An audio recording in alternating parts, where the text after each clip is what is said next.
പൊന്നുമകൻ മരിക്കറുപ്പനാം വികൃതി ചക്കൻ, ഊരിന്റെ സ്വന്തം ചതുച്ചക്കൻ, നാട്ടാർക്കെല്ലാം സ്വന്തമായി കുറുമ്പന ചാത്തു വളർന്നു വന്നു. പാടത്തും വരമ്പത്തും കണ്ടൊരു മധുനെ സ്വന്തമാക്കിയെന്ന് ചാത്തുച്ചക്കൻ.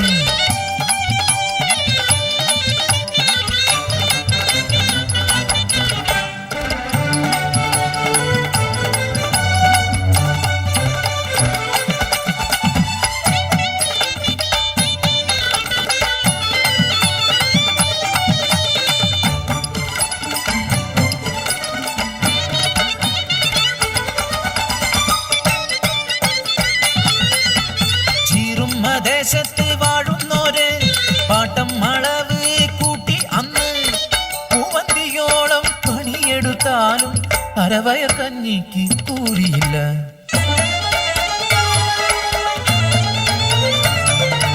അമ്രാന്റെ ചെയ്തി അറിഞ്ഞ ചാത്തു കൂട്ടാളരുമായി ഒത്തുചേർന്നു. അവകാശം നേടാൻ കീഴാളന്മാർ പാടത്തും പറമ്പത്തും ഇറങ്ങിയില്ല.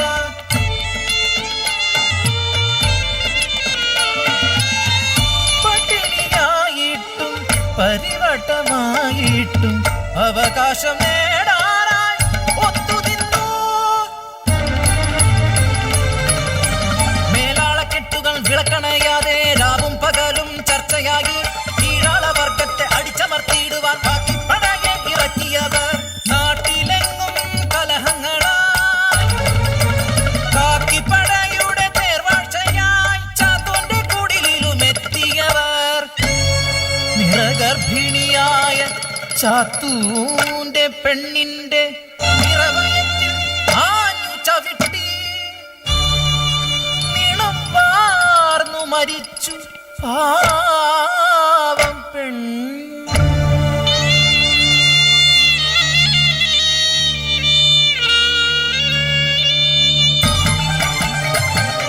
കോപാന്തനായി മാറിയ ചാത്തു വെട്ടിയരിഞ്ഞ കാട്ടാളനെ കലാപത്തി പടർന്നു.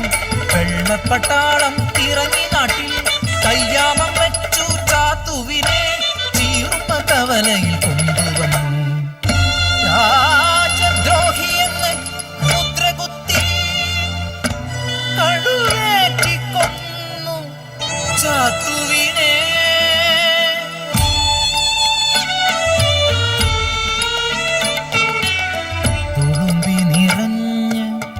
കണ്ണീർ തുടയ്ക്കാതെ ചീറുമ്മൽ ദേശമാ കാഴ്ച കണ്ടു.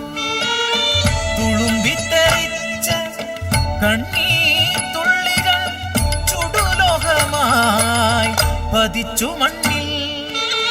ആ താപം താങ്ങാൻ കഴിയാതെ മുട്ടുമടക്കി മേലാള.